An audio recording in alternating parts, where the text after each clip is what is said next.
How to fix too many requests in ChatGPT. Hello everybody, my name is Jitin and you watch Expert Tech, and this video is very helpful for you. So please like, share, comment and subscribe my channel.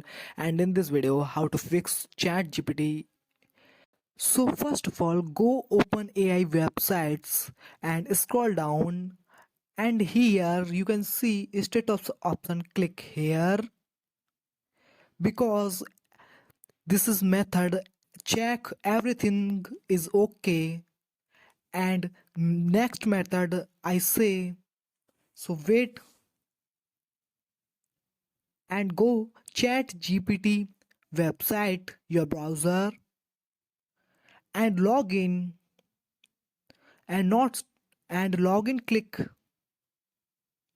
and login and not solve your problem. So click right corner and three dot line and click setting option and click setting option and go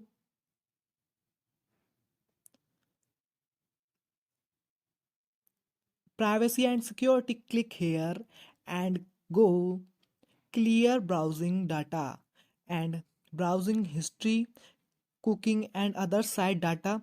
Clear data, click here, and this method clear your data and your websites and clear data, and then your problem is not solved.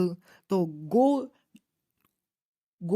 other browser, open this website and solve this problem. So this is exactly method how to solve request to chat gpt. I hope guys this video helpful for you. So please like, share, comment and subscribe my channel. Thanks for watching. Bye bye.